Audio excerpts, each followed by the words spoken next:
Every big city has a windowless building that you have driven past 100 times and never once noticed. No sign worth reading, no display window, no line at the door, just a long box beside the highway. Inside, there are no customers at all.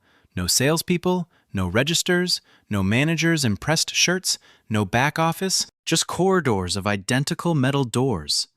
The lights switch on when somebody walks in and die 2 minutes later. And every single square foot of that boring box earns its owner more than the apartment across the street. This is self-storage, a business built entirely on the fact that people cannot make themselves throw things away. On paper, it looks like the perfect investment. Nothing spoils here. No kitchen, no cooks, no health inspector visits, no seasonal fashion, no returns, no customer screaming at a teenager about a cold latte or a missing order. The tenant drives up, drops the boxes, gets a code, and disappears. The card gets charged every month automatically. In America, this is a $44 billion industry with more than 52,000 facilities across the country. 2 billion square feet of locked space. An invisible country assembled out of other people's boxes, couches, and skis. Roughly 1 in 10 American households is renting a unit right now, and most of them meant it temporarily. Demand is stable, the product never goes out of style, and the barrier to entry looks refreshingly low here. Which is why every real estate podcast has spent the last 5 years calling this the perfect passive asset. So let us take that box apart, starting with the only honest first question. What does getting in actually cost? A single-story drive-up facility, the plain metal kind out by the interstate, starts near $55 per square foot. Climate-controlled single-story runs $80 to $120. Multi-story climate-controlled reaches $170 per foot, and that is construction only. Steel doors, roll-up units, security, sprinklers, elevators, climate systems, vapor barriers, basic finishes. Add land, entitlements, engineering, permits, equipment, and lender interest. Roughly another 25 to 40% on top. A typical 60 to 80,000 square foot project lands somewhere between $5 and $12 million all in. Tariffs on imported steel and aluminum push those numbers another 3 to 5% higher just this year alone. Land should stay around 15 to 25% of your total project cost, or the math quietly breaks. You want at least 40,000 people living within 3 miles of that door. Fewer people means slower fill. A real feasibility study costs $5,000 to $7,000, and almost nobody excited about storage ever buys one. Construction runs 12 to 18 months before a single tenant hands you a single dollar of actual monthly rent. So call it $7 million and 18 months of silence. Now let us look at what comes back in. Here's the first strange thing about storage revenue, and most first-time buyers walk right past it smiling. The smaller the unit, the more expensive the square foot. Not slightly more expensive, multiples more. And people pay. National advertised rates sit around $1.38 per square foot per month across the main unit types. Annualize that is roughly $16.27 per rentable square foot before any discount whatsoever. But that average hides the game. A tiny 5x5 locker prices far above a big drive-up bay. A closet-sized unit can quietly out-earn, per foot, the retail space 3 blocks away with a real storefront. So a smart operator slices the building into many small units instead of a few large and convenient ones. Big units are a volume discount you hand out to yourself, and the pro forma never mentions that part. There are also 2 different kinds of square feet, and confusing them kills half of all storage business plans. Gross square feet is what you build and pay taxes on. Net rentable is what you can actually lease out. Between them sit hallways, elevators, stairwells, offices, restrooms, mechanical rooms. Efficiency usually lands near 70%, sometimes even lower. So you own 100,000 feet, and you can only rent 70,000. You pay for both, monthly. Run the good version. 80,000 gross, roughly 56,000 rentable, $16 per foot per year. Full. That is about $900,000 of gross annual revenue from a building with almost no staff inside. New build trophy assets report net operating income margins between 65 and 72% of that revenue. 65% margins on a business with no inventory sounds like something is finally broken in your favor. And this is exactly the slide the broker shows you right before he says the word opportunity for the second time. The problem is that every one of those numbers assumes a full building, and you do not have one yet. Expenses come first anyway, so let us put them on the table before we get to the empty part. Property taxes, which the county cheerfully reassesses upward the very moment your beautiful new facility opens its doors. Insurance, utilities, lighting every corridor, climate control running through July, snow removal, landscaping, pest control, constant small repairs, security cameras, gate software, smart locks,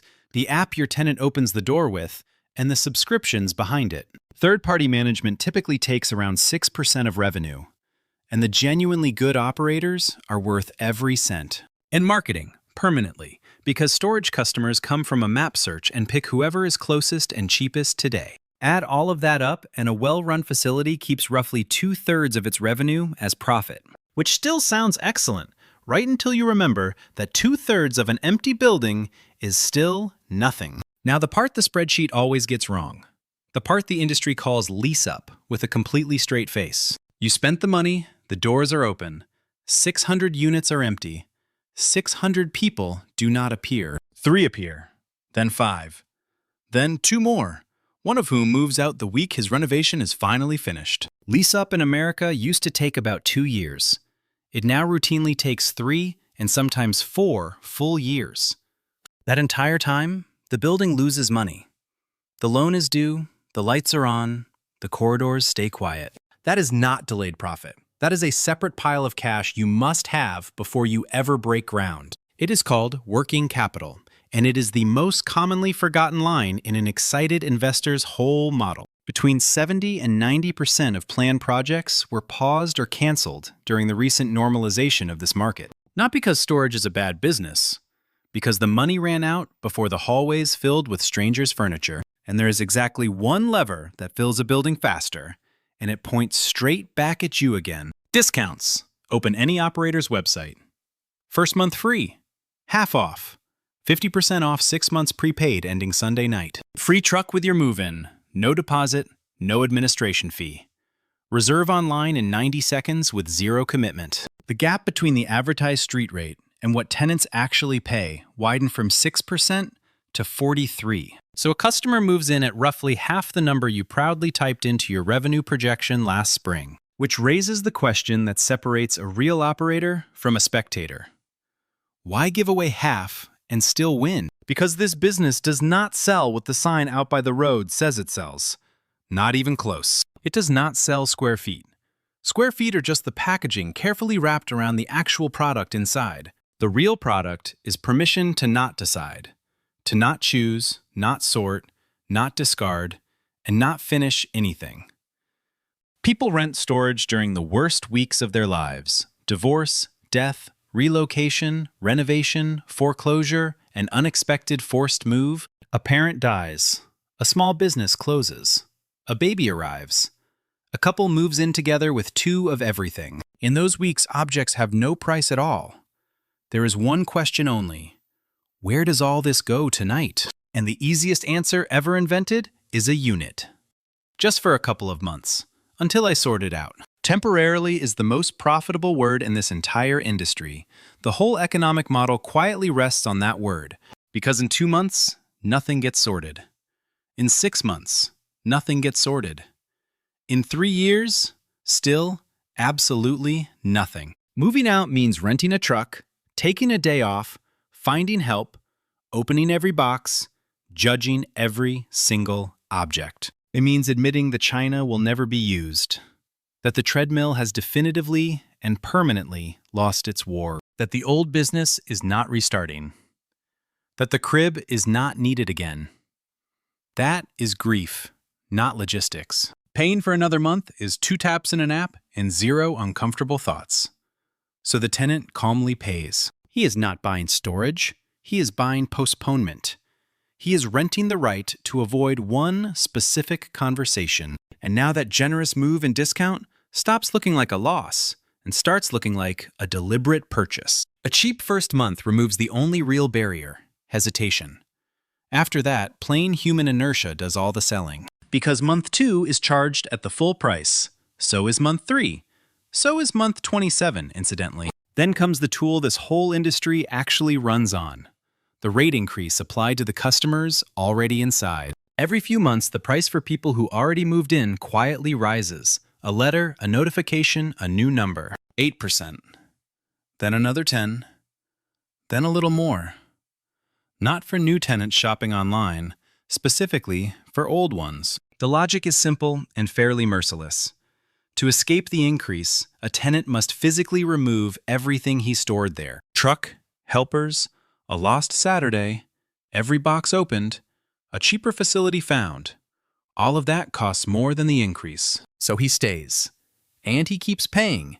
And within a year, he pays well above his original move-in rate. The major American operators say it out loud on earnings calls. Revenue growth now rests largely on rate increases. Not on new customers, not on market growth, on the people already inside who do not want to move. That is the engine. Storage is a subscription to an action with a genuinely extraordinary customer retention profile behind it. Occupancy across the big public operators averaged just under 90%, even through the ugliest recent market quarters. Private facilities average closer to 82%. That entire gap is location quality and management quality. Nothing else. Now, with that picture in your head, let us honestly recalculate the return for a normal, individual, private buyer. You put in $7 million. 18 months building, 3 years filling, partial income during all of that time. Street rates nationally were roughly flat last year, finally turning positive after 2 straight years of painful decline. So the growth has to come from your operations, not from the market carrying you upward on its own. Meanwhile, a boring treasury or a savings account paid you a real return, with no roof and no tenants. Nothing to repair, nothing to insure, no competitor opening a shinier building 4 blocks down the same road. If you stop the analysis right there, the conclusion is obvious. Do not build storage. But do not stop there.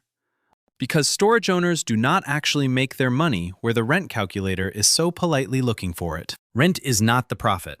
Rent is the raw material. The finished product gets manufactured at the very end. Commercial real estate value is one single formula. Net operating income divided by the capitalization rate equals the value. An empty building is worth its walls. A full stabilized facility is worth exactly whatever its income says it is. Raise net operating income by $100,000 a year, and the asset itself can gain over $1 million. That is why the small units exist. Why rate increases exist. Why every single occupancy point gets fought over. You are not renting closets. You are manufacturing a cash flow so you can sell the whole thing later. The real owner is not a landlord. He is an asset builder. And leasing is simply his production line, which is why funds and national platforms crowd into this sector. Not just a guy with one spare lot. And it is exactly why choosing the wrong site hurts so much. Location is the one thing you cannot fix. Bad visibility, a hard turn-in, no truck access, low ceilings, a dead trade area. That building never fills. The second killer is your neighbor. Someone opens a newer facility a mile away and undercuts your first month. Your existing tenants will not run. They are far too lazy to move. But the new ones go to him. The third risk is capital. Debt is expensive, and the building stays silent for years, by design, not accident. So self-storage is not passive income, and it is not a money printer humming inside an empty building. It is a long, patient bet on the human inability to let go, wrapped in concrete and steel doors. It works only for people who can survive 2 empty years and who count all the way to the exit. So here is an honest question for you. How many years would you pay for boxes you never once reopened?